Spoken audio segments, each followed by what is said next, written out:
नमस्कार दोस्तों, स्वागत है आपका मेरे YouTube चैनल मधु की पाठशाला पर। रीजनिंग एक ऐसा टॉपिक है जो आपके हर एग्ज़ाम में आता है, चाहे आप स्टेट लेवल पर कोई एग्ज़ाम दे रहे हो या आप सेंट्रल लेवल पर दे रहे हो। हाँ ठीक है, उनका लेवल थोड़ा अप डाउन रहता है, कहीं वीक रीजनिंग रहती है, कहीं स्ट्रॉन्ग रहती है, लेकिन रीजनिंग एक ऐसा टॉपिक है जो आपको काफ़ी अच्छे मार्क्स दिला सकता है, बहुत ईजी रहता है और स्कोरिंग होता है। इसलिए रीजनिंग का टॉपिक आपको छोड़कर नहीं जाना है, चाहे आप किसी भी एग्ज़ाम में बैठे हों। ठीक है, तो चलिए आज शुरू करते हैं हम रीजनिंग की ऐसी सीरीज जिसमें हम प्रीवियस पेपर्स को डिस्कस करेंगे जो आपके हर एग्जाम में हेल्पफुल रहेंगे। तो चलिए स्टार्ट करते हैं।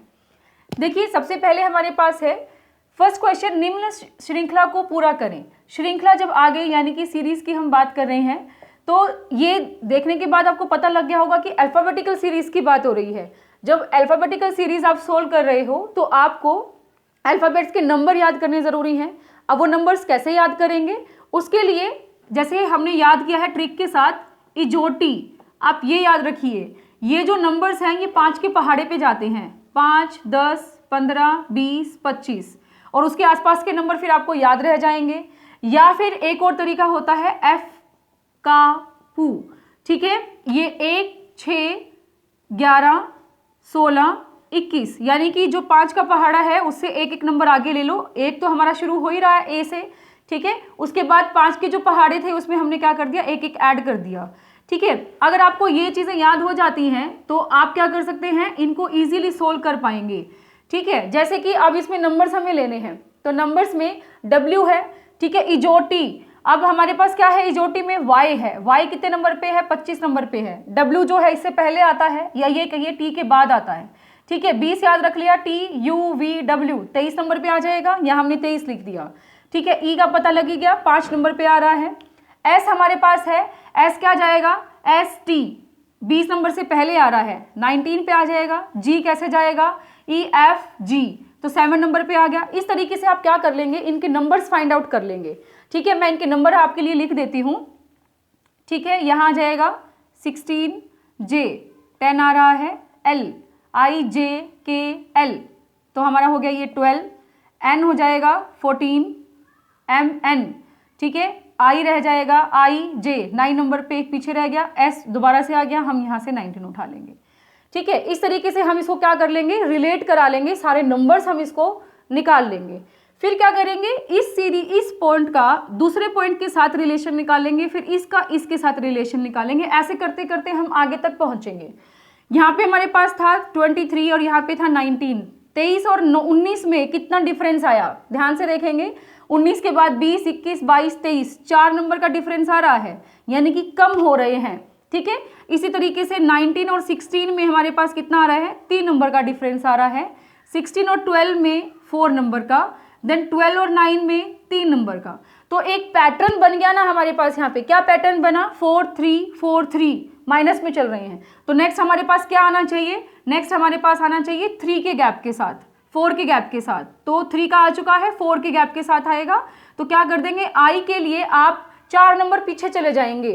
ठीक है, एफ जी एच आई, ठीक है, E F G H I, आप ऐसे ले लीजिए। आई के लिए हमारे पास पीछे चले जाइए, 1 2 3 4, तो हमारे पास क्या मिल गया, ई मिल गया। ठीक है, अब हमारे पास ई मिल गया, अब हमने यहाँ लिख लिया ई। अब एक काम करेंगे, आप पहले इसमें से बॉक्स चेक करेंगे। ठीक है, बॉक्स चेक करेंगे, यानी कि जो आपके ऑप्शंस दिए हुए हैं वे चेक करेंगे। उसमें हमारे पास अगर उसमें मिलता जुलता हमारे पास कोई ऐसा ऑप्शन मिल रहा है जो अकेला होगा, तो आप अकेले को ही टिक कर लीजिए, आपको दूसरा नंबर निकालने की जरूरत नहीं पड़ेगी। लेकिन अगर उससे मिलते जुलते 2 या 3 होते हैं या 4 होते हैं, तो उसमें आपको आगे वाली सीरीज भी निकालने की जरूरत पड़ेगी। तो ई हमारे पास आ गया। अब ई किस नंबर पे आ रहा था, 5 नंबर पे आ रहा था। तो 9 और 5 में कितना फर्क हो गया, -4 का हो गया। आप ऐसे इसको चेक भी कर सकते हैं। ठीक है, कहीं कंफ्यूजन लगती है तो। इसी तरीके से ई का और जी के साथ देखेंगे। ई और जी में हमारे पास कितने नंबर का, +2 का आ रहा है। 7 और 10 में +3 का आ रहा है। इसमें 10 और 14 में +4 हो गया। इसी तरीके से 14 और 19 में +5 हो गया। तो नेक्स्ट जो आएगा वो क्या आएगा, पैटर्न बन गया ना, पहले 2 फिर 3 4 5, अब आएगा प्लस का 6, तो 19 में 6 प्लस कर दो, कितना हो गया, 9 और 6 15, 25 हो गया। 25 के लिए आपका क्या होता है, 26 टोटल है। Z हमारा 26वां रहता है तो एक नंबर पीछे हो जाएगा, तो Y आ जाएगा, तो क्या रहेगा, EY। अब हमारे पास ये ऑप्शन मिल गया EY। पहले हमने देखा था कि E आ रहा था, तो 4 ऑप्शंस में एक में F था, तो इन दोनों का पॉसिबिलिटी तो खत्म हो गई। हमारे पास क्या रह गया, E और E वाले 2 ऑप्शन रह गए थे। अब नेक्स्ट जब हमने निकाला तो Y भी मिल गया, तो ऑप्शन हमारा C क्या बन गया, करेक्ट ऑप्शन आ गया। ठीक है, इस तरीके से आप इसकी अल्फाबेटिकल सीरीज को सोल्व करेंगे। इससे ही मिलता जुलता पहले मैं आपको ये करा देती हूँ, ताकि आपको इससे रिलेटेड एक और क्वेश्चन सोल्व करेंगे तो और इजी रहेगा। देखिए D अगर हम देख रहे हैं 4 नंबर पे आता है। इसी तरीके से एक बार फिर मैं लिख देती हूँ आपके लिए, इजोटी, देन 5, 10, 15, 20, 25। ठीक है, इसी तरीके से हम इसको सोल्व कर लेंगे। EFGH। देखो अब हमारे पास H उसके बाद आ रहा है, EFGH, तो हमारे पास 8 नंबर पे आ गया। ठीक है, L हमारे पास किस नंबर पे आ रहा था, 12 नंबर पे। P आ रहा था 16 नंबर पे। ठीक है, P 16 नंबर पे आ रहा था। T किस पे आ जाएगा, दिया हुआ है 20 पे। इसी तरीके से हम बाकी नंबर्स निकाल लेंगे, X Y Z 26, 25, 24। Okay, B 2 number पे, F 6 नंबर पे, J हमारे पास 10 नंबर पे। अब इसमें क्या करेंगे, सीरीज देखेंगे उसी तरीके से, 4 D और P के बीच में, इसी तरीके से H और T के बीच में, एंड देन L और X के बीच में। मैं आपको फिर से बता देती हूँ कि जब भी आप सीरीज चेक कर रहे होते हैं, आपको रिलेशन अकेले के साथ नहीं करवाना, D, H और L का आपस में रिलेशन नहीं कराना। आपने किसके साथ कराना है, प्रीवियस का आगे वाले के साथ, फिर इस आगे वाले का उस आगे वाले के साथ, तभी तो हम आगे वाले के साथ पहुंचेंगे ना। तो इसलिए हमारे पास क्या हुआ, देखिए 4 और 16 में कितने नंबर का गैप है, 12 नंबर का गैप है। 8 और 20 में भी 12 नंबर का गैप आ गया। ठीक है, फिर 12 और 24 में भी हमारे पास 12 नंबर का गैप आ गया। इसी तरीके से नेक्स्ट में देख लीजिए, 16 और 2 में हमारे पास क्या है, 12 नंबर का ही गैप आएगा। या फिर आप इसको काउंट करके देख सकते हो कि 10 हमारे पास कितने हो गए, देखो 26 लेटर होते हैं, 16 हमारे पास आ गया, तो कितने बच गए, 10 तो ये बच गए। अब दोबारा से ABCD फिर स्टार्ट हो गई, AB, तो हमारे पास 2 नंबर और मिल गए, तो कितने हो गए, 12 हो गई। तो जा तो हम आगे रहे हैं ना, तो पीछे तो आ ही नहीं रहे, इसलिए हमारे पास +12 यहाँ भी कर सकते हैं। ठीक है, और क्या हुआ, T का F के साथ 20 और 6, इसी तरीके से 6 तो यहाँ से मिले थे, 6 यहाँ से मिल गए, कितने हो गए, 12 हो गए, +12 यहाँ रहेंगे। देन 24 और 10, 24 में से कितने मिले हमें, 25, 26, 2 मिले, 10 हमारे पास ये हैं, तो कितने हो गए, 12। तो यानी कि हम क्या समझ पा रहे हैं यहाँ से कि B में भी 12 प्लस करने हैं, F में भी और J में भी। इसी तरीके से देखो तो B के बाद C आ रहा है, तो 1 नंबर प्लस हुआ है। B के बाद K आ रहा है, अब K देखो किस नंबर पे आता है, इजोटी के अकॉर्डिंग निकालने इसको, I J K के बाद 11 नंबर पे आ रहा है। ठीक है, तो क्या अब B के बाद अगर हम 12 प्लस करें, B के बाद 12 प्लस करें तो क्या K निकलता है हमारा, तो 11 नंबर पे तो खुद ही है, B हमारे दूसरे नंबर पे है, तो 11 नहीं जाएगा ना, 13 नंबर पे आएगा ये हमारा।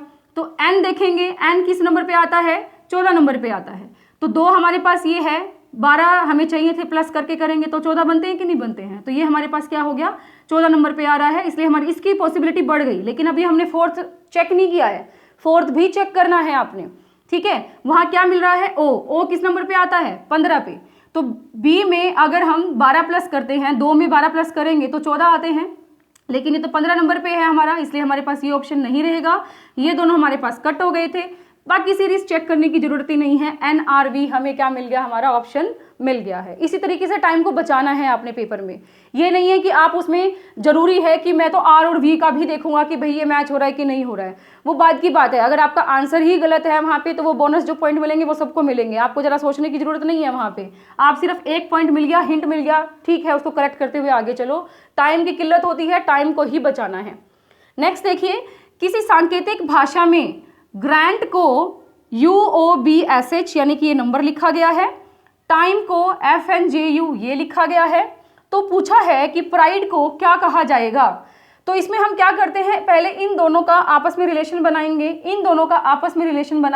हमें एक पैटर्न मिल जाएगा, उस पैटर्न के अकॉर्डिंग जो हमारे पास पूछा है प्राइड, उसका पैटर्न हम जनरेट कर देंगे। तो कैसे बनाएंगे, ध्यान से देखिए, बहुत सारे रूल्स इसके बनते हैं, मैं आपको समझा देती हूँ। अभी के लिए तो ये वाला रहेगा, अगर डिटेल में आपको चाहिए तो कमेंट बॉक्स में आप जरूर बताइएगा। UOBSH ठीक है। क्या होता है कि जब इस तरीके से रिलेशन दिखाना होता है, कई बार तो ऐसे पैरेलल मिल जाता है हमें, ठीक है। कई बार क्या होता है, इन दो का साथ में मिल जाता है, इन दोनों का साथ मिल जाता है और बीच वाला ऐसे चला जाएगा। कई बार क्रॉसिंग पे चला जाता है इस तरीके से, ठीक है। या ऐसे भी होता है कि हमारे पास ये तीन जो है क्रॉसिंग कर रहे हो, ये दोनों नहीं कर रहे हो, यानी कि नंबरलेस पैटर्न्स होते हैं। आप इसमें ये नहीं कह सकते कि गिने चुने पैटर्न है, सिर्फ उन्हीं को पैटर्न को कर जाऊंगा तो हो जाएगा। आपके पास नंबरलेस पैटर्न्स हैं, कोई पता नहीं कि किस तरीके का क्वेश्चन डाला गया है। आपकी सिक्स सेंस के ऊपर काम करता है कि जो पैटर्न आपको समझ आया उसके अकॉर्डिंग अगर आपने उसको ग्रैब कर लिया तो मिनटों में क्वेश्चन सोल्व हो जाएगा, नहीं तो क्या पता उसको बहुत टाइम लग जाए। तो देखिए इसमें हमारे पास क्या करेंगे, पहले नियर बाय जो अल्फाबेट्स है वो निकालने की कोशिश करेंगे। जी के साथ कौन सा ऐसा है, जी के साथ U O B S H में जो नजदीक थोड़ा लग रहा है वो कौन सा है, वो एच लग रहा है। E F G H, H हमारे पास तुरंत आगे का हो गया, तो मैंने इसके साथ इसको रिलेट करा दिया जो बिल्कुल नेक्स्ट वाला था +1 के साथ, ठीक है। तो ये +1 हो गया। टी के साथ मैंने इसको रिलेट करा दिया T U, okay, S T U, तो ये भी +1 का जा रहा था। फिर अगर ये क्रॉसिंग में बना है तो कोशिश करूंगी कि आगे वाले भी क्रॉसिंग में चेक करूं। तो आर के साथ एस बन रहा था, R S +1, N O +1 and A B +1, तो सारे +1 का पैटर्न लिए हुए हैं। एक हमारे पास सोल्व हो गया। दूसरा देखो, दूसरा क्या था, टाइम, TIME, और उसके साथ बन रहा था FNJU, ठीक है। अब इसका पैटर्न निकालेंगे। अब इसका पैटर्न क्रॉसिंग में आया है तो होपफुली इसका भी क्रॉसिंग में ही आएगा। तो कैसा रहेगा, टी के साथ U +1 TU, EF +1 IJ +1 MN +1, देखिए कितना इजी हो गया ना, ठीक है। तो इसी तरीके से हमने प्राइड का निकाल लेना है। तो प्राइड का कैसे निकालेंगे, प्राइड का हो जाएगा PRIDE, तो P के साथ PQ, नेक्स्ट निकल गया +1, EF +1 RS +1 DE +1 and IJ, तो इस तरीके से निकल गया। अब इसके साथ मैच कर लीजिए। F इसमें नहीं है, पहला इसमें नहीं है, इसमें है, इसमें नहीं है, तो ऑप्शन ही हमारे पास ये हो गया। बाकी मिल ही जाएगा FEJSQ। इस तरीके से इन क्वेश्चंस को हम सोल्व करेंगे। नेक्स्ट देखिए, श्रृंखला को पूरा करें। अब जो श्रृंखला है वो किसकी है, नंबर्स की श्रृंखला है, नंबर्स की सीरीज है। पहले हमने क्या किया है, अल्फाबेटिकल सीरीज को किया है, ठीक है। होपफुली कि अल्फाबेटिकल सीरीज में आपको थोड़ा समझ आया होगा, ठीक है। बाकी भी आगे क्वेश्चंस करते रहेंगे, तो जितनी प्रैक्टिस करेंगे उतना ही हमारा जो है क्लियर होते चले जाएंगे कॉन्सेप्ट। तो अभी के लिए हम समझ लेते हैं, क्योंकि देखो कॉन्सेप्ट तो हैं बहुत सारे, ओके। अगर हम उसको डिटेल में अभी पढ़ना शुरू करेंगे तो बहुत टाइम लग जाएगा, और एचटेट के पेपर को देखते हुए मुझे ये है कि हम बहुत सारा कवर कर ले थोड़े टाइम में। तो इसलिए जब हम प्रीवियस पेपर्स लेकर चलेंगे तो उसमें काफ़ी सारे कॉन्सेप्ट जो हैं वो एक ही वीडियो में आपको कराए जा सकेंगे, ठीक है। तो क्या रहेगा, देखो पहले 24, 60, 120 एंड 210। जब नंबर सीरीज को आप कर रहे होते हैं तो सबसे पहला जो ऑप्शन रहता है वो क्या रहता है, आप उसका डिफरेंस निकाल लीजिए, ठीक है। तो डिफरेंस निकालिए, इसका क्या रहेगा, 60 और 24 में से 10 में से 4 गया 6, 5 में से 2 गया 3, ठीक है। इस तरीके से ये आ गया 60 और ये आ गया हमारे पास 0, 11 में से 2 गया 9, 90, ठीक है। तो इस तरीके से हमारे पास क्या मिल गया, ये हमारा एक डिफरेंस मिल गया। अब क्या डिफरेंस जो है उसके अंदर कोई ना कोई कनेक्शन बन रहा है। अब देखिए 36, 60, 90, अब यहाँ पे 30 होता तो सीधा सा पैटर्न मिल गया था हमें, 36 यानी कि 30, 60, 90 होता, यानी कि वो क्या हो रहा है, 30 की टेबल जा रही है, तो वो हम सीधा 120 प्लस करते तो हमारा नया नंबर मिल जाता हमें। लेकिन ऐसा नहीं हो रहा है, और कोई इसके साथ 6 × 6 करके देख लें, 6 × 10 करके देख लें, देन 6 × कितना बन रहा है, 6 पंजे 30, इस तरीके से बन रहा है, तब भी हमारे पास कोई नया पैटर्न निकल के नहीं आ रहा। यहाँ 6 बन रहा है, देन 10 बन रहा है, देन 15 बन रहा है, तो वो नहीं हुआ। अब हम क्या करेंगे, एक बार और इसका डिफरेंस निकाल के देख लेंगे। ये एक ऐसा जो है हिंट दे रही हूँ मैं आपको, जिससे आपके नंबर सीरीज के most of the question solve हो जाएंगे, ठीक है। दोबारा से डिफरेंस निकालना है आपने। ये क्या रहेगा फिर, देखिए डिफरेंस इसमें कितना आ जाएगा, 24, 6 4 10, और ठीक है 24, देन कितना आ रहा है हमारे पास 30। अब देखो 24 और 30 किसी एक टेबल पे जाते हैं, एक टेबल पे जाते हैं, किस पे जाते हैं, 4 पे जा रहे हैं या 2 पे जा रहे हैं। तो 2 पे करके देख रहे हैं तो 2 और 12 आ गया, 2 और 15 आ गया, लेकिन ऐसा बनेगा नहीं, आगे कितना नंबर ऐड करोगे। अब यहाँ पे एक और टेबल है, जैसे 4 की टेबल पे अगर हम देखें तो जा रहा है क्या, 4 6 24, 4 7 28, 4 8 32, नहीं 6 पंजे 30। अब इसको क्या कर लो, यहाँ से 6 कर लो, 6 × 4 कर लो और 6 × 5 कर लो, 6 चौका 24, 6 पंजे 30। अब ये क्या था, 6 तो कॉमन आ रहा है, इसका मतलब 6 तो जाएगा, 4 5 देन 6 बन जाएगा, क्योंकि वो एक सीरीज पूरी बन रही है। देखो 4 5 6, चीकू चीकू 36। अब यहाँ पे 36 आया, तो इसका मतलब क्या हुआ कि हमें इसके अंदर क्या करना पड़ेगा, 36 प्लस करना पड़ेगा। ठीक है, तो 36 प्लस करेंगे तो क्या बनेगा यहाँ पे 6 और 9 3 12, 126 बनेगा। अब ये 126 क्या करेंगे, इसके अंदर प्लस कर देंगे तो हमारे पास क्या आ जाएगी, नई जो नया नंबर है वो आ जाएगा। 126 प्लस कीजिए 210 में 6 3 और 3, 336 हमारे पास आ गया, और 336 इसके अंदर ऑप्शन भी है, ये हमारा क्या हो गया, करेक्ट हो गया। ठीक है, इस तरीके से हमें सोल्व करना है। एक दो सम्स और देख लेते हैं। चलिए कुछ और क्वेश्चन सोल्व करके देखते हैं रिलेटेड टू रीजनिंग। किसी सांकेतिक भाषा में गो होम को ताना, स्वीट होम को ना जा एवं स्वीट एंड सोअर को पास आ जा कहा जाए तो सोअर का कोड क्या होगा। ये हमें निकालना है कि सोअर का कोड क्या होगा। तो उसी के अकॉर्डिंग पहले हम इनको लिंक कराएंगे। देखो गो होम को क्या कहा जा रहा है, ताना, यहाँ से लिख लेते हैं गो होम ताना। ठीक है, फिर लिखा इसने sweet home, sweet home, then आ गया हमारे पास क्या, ना जा। अब देखो इसमें क्या कॉमन है, होम, होम कॉमन है, और इसमें भी फिर हमें कोई ना कोई कॉमन मिलेगा, ना। तो होम के लिए कोड क्या आ गया हमारा, ना आ गया। अब इसमें दो पार्ट थे, होम और गो और होम, तो जो बच गया ता वो किसके लिए बच गया, गो के लिए बच गया। ठीक है, इसी तरीके से स्वीट होम था, होम चला गया ना के लिए, स्वीट के लिए क्या बच गया, जा बच गया। ठीक है, अब जो तीसरा है वो देख लेते हैं। अभी हमने इसके तो सारे सोल्व कर लिए, नेक्स्ट के पास चलेंगे, स्वीट एंड सोअर। तो देखो स्वीट एंड स्वीट तो हमारा चला गया, स्वीट के लिए क्या निकला है, जा निकला है, एंड सोअर तो आगे पा और सा में से हमारे पास निकलेगा कोई ना कोई। आगे कुछ हमारे पास दे ही नहीं रखा, अगर एक और दिया होता शायद उसमें एंड या सोअर निकल जाता तो एक बच जाता। ठीक है, एक और कॉमन निकल जाता, लेकिन इसने ऐसा कुछ दिया नहीं हुआ, पूछा है कि सोअर का कोड क्या होगा, तो उसके अकॉर्डिंग अब यहाँ पे देखो एंड और सोअर दो बच गए, तो दो के बारे में कंफर्म नहीं है, तो वो क्या हो सकता है। देखो इसमें जा चला गया था, तो इसलिए पा और सा में से ऑप्शन मिलेगा हमें। तो ऑप्शन चेक करते हैं क्या रहेगा। पहले पा दिया हुआ है, पा इसमें नहीं रहेगा, अकेला नहीं है, क्योंकि हमें श्योर नहीं है कि पा है या सा है। सा भी नहीं रहेगा, लेकिन लिखा है पा या सा रहेगा, तो ये हमारे पास क्या आ गया, करेक्ट आंसर आ गया। ना किसके लिए आया था, ना होम के लिए आया था, ये करेक्शन नहीं हो सकता। ठीक है, तो इसलिए हमारे पास क्या आ गया, पा और सा के लिए आ गया। अब इसमें तो दो दो के साथ दिया हुआ है, कई बार 3 3 4 4 5 5 वर्ड्स भी आपको दे दिए जाते हैं थोड़ा कॉम्प्लिकेटेड बनाने के लिए, तो उसमें आप केयरफुल रहेंगे। ठीक है, अगर आप इसको ऐसे करके देख लेते हैं तो ठीक है, नहीं यहीं से भी निकल सकता था। गो होम तो sweet home, home home common है, तो इसमें क्या था, ताना, ना जा, ना कॉमन आ गया था, यहाँ से भी आप निकाल सकते हो। तो गो के लिए हमारे पास ता मिल गया, यहाँ लिखते चले जाओ पेपर पे, ता मिल गया, होम के लिए ना मिल गया। ठीक है, स्वीट के लिए जा मिल गया, इसके ऊपर ही लिख लो। ठीक है, फिर उसके बाद यहाँ पे आ जाना, आपकी मर्जी है, किस तरीके से भी सोल्व कर सकते हो।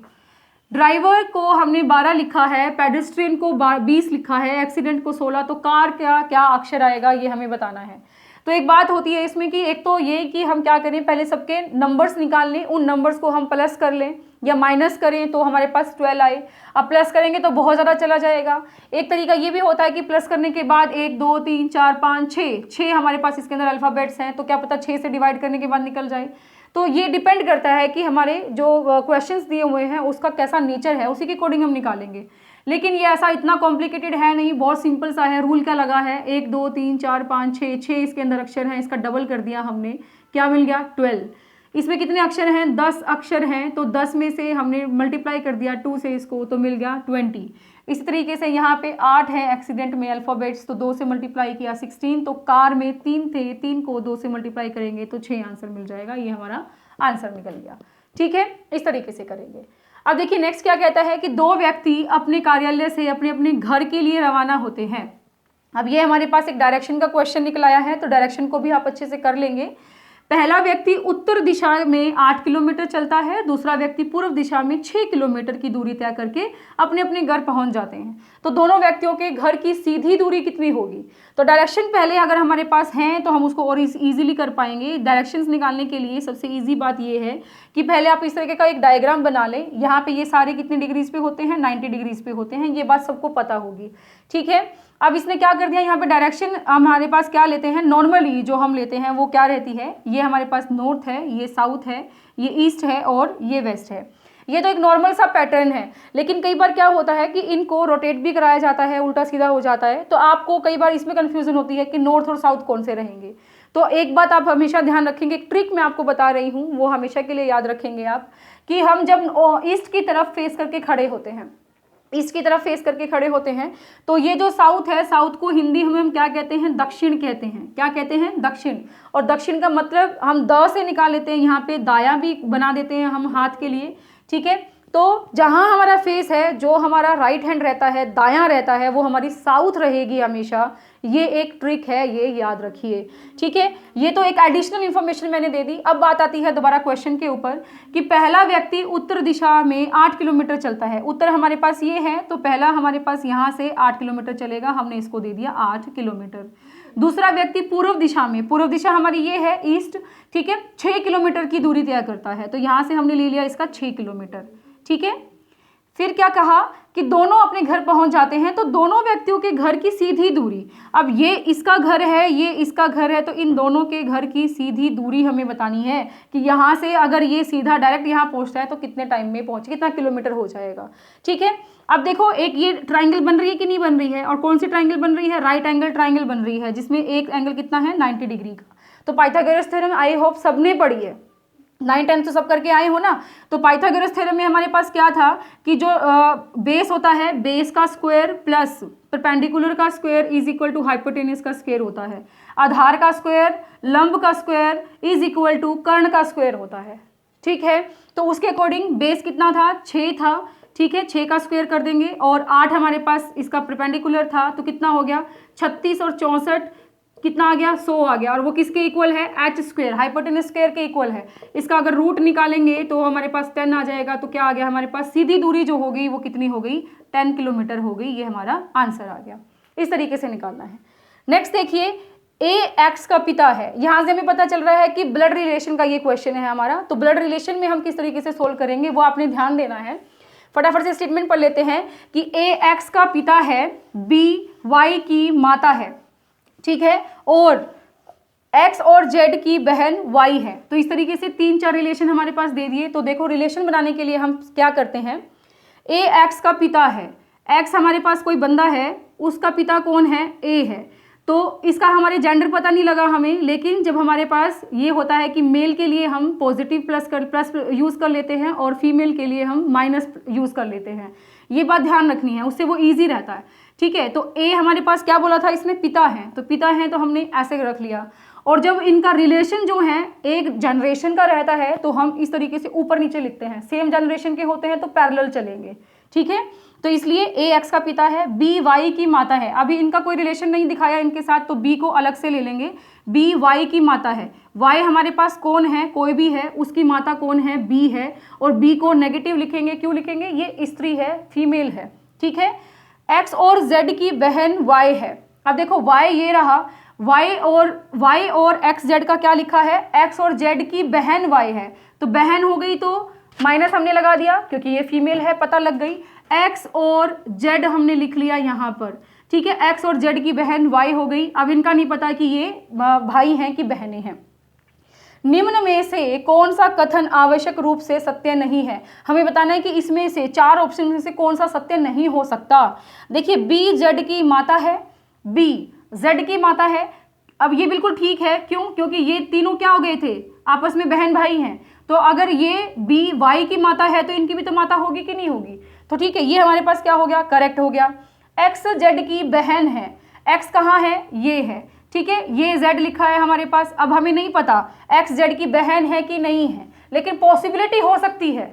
इसने कहा है कि आवश्यक रूप से सत्य नहीं है, तो आवश्यक रूप से सत्य ये हो सकता है, ठीक है।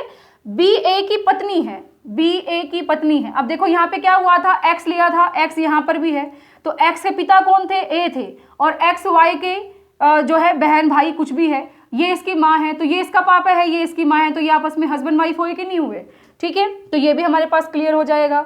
वाई ए का पुत्र है, वाई ए का पुत्र है। देखो वाई तो हमने अभी बताया था ना कि फीमेल है, ठीक है, तो ए का पुत्र ये कैसे हो सकता है, ये तो बिल्कुल भी सच नहीं हो सकता। इसलिए हमारे पास ये ऑप्शन करेक्ट जाएगा कि वाई ए का पुत्र है आवश्यक रूप से सत्य नहीं है। आपने स्टेटमेंट भी पढ़नी है, यहाँ पे सत्य नहीं है पे जोर दिया हुआ है। ये कई बार असत्य भी लिख सकता था, लेकिन आपको कंफ्यूज करने के लिए इसने क्या लिखा, सत्य नहीं है। तो कई बार बच्चे क्या करते हैं, सत्य पढ़ते हैं, नहीं पढ़ते ही नहीं है उसके तरीके से, फिर वो कहेंगे सत्य तो ये भी था, ये भी था, ये भी था, उसके टिक मार देते हैं। तो इसलिए आपको ध्यान रखना है। तो ये क्या बन गया हमारे पास, करेक्ट ऑप्शन बन गया। तो इस तरीके से हमने डिस्कस किए हैं कुछ सीरीज के क्वेश्चन, डायरेक्शन के क्वेश्चंस और ब्लड रिलेशन के क्वेश्चंस। आई होप कि आपको समझ आया होगा। अगर वीडियोस अच्छी लगती हैं तो प्लीज़ लाइक शेयर कर दीजिए, और चैनल पर नहीं है तो सब्सक्राइब कर दीजिए। इसी तरीके की रीजनिंग की सीरीज़ में आपको वीडियोस मिलती रहेंगी।